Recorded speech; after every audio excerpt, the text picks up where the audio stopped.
Hello guys, another day, another job na naman tayo guys. At ito ay nag-patch tayo ng rusty portion ng mga hole. At ito nag-cut tayo ng metal sheet. At nilatat natin, tinanggal natin yung mga rusty hole at nag-cut tayo para matakpan natin yung mga rusty parts. So yan, marami itong area na to guys na tinanggalan namin ng rusty parts at mga butas na. At yan, at winilding natin. Ang pag-welding natin guys ay spot welding lang. So gumamit tayo ng flux core na welding, pero ang style ng welding ay hindi continuous kasi maninipis lang tong bakal na to. At yung ibang portion ay medyo mahirap pakapitan kasi medyo rusty, manipis na kasi kinain na siya ng rust. So yan lang yung pag-welding natin guys, medyo alalay lang, spot lang. At ito palang lower rear portion na to ay mayroon tong impact beam. Ang tatawag namin dito sa Toyota ay impact beam.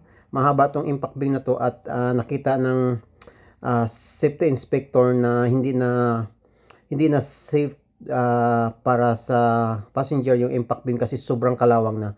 Ito palang sasakyan na to guys ay galing Toronto. So kailangan dito ipa-safety inspection kasi out of province to. So nakita ng inspector na sobrang kalawang na at yung ibang portion, yung impact beam ay kinalawang na. So ang ginawa namin ay tinanggal namin yung impact beam at pinalitan. Ano ba yung impact beam guys? Yun yung tinatawag na rear impact beam. So pag bumangga itong sasakyan na to, siya yung unang mag-absorb ng ng impact. So kaya tinatawag namin siyang impact beam. Alam ko lang itong tawagin kasi sa Toyota ako. So yun yung tinatawag naming impact beam.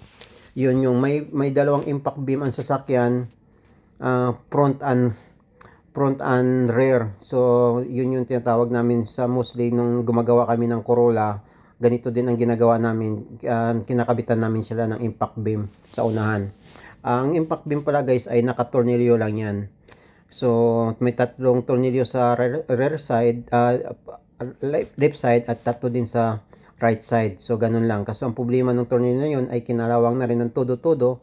So pero ang sasakyan na to guys ay nasa 13 years old na. Pero dito kasi sa Saskatchewan yung mga ganito sasakyan hindi pa talaga kinakakalawang. Pero pagdating natin kasi sa Toronto kasi hindi ko alam bakit masyadong kalawangin talaga ang sasakyan doon.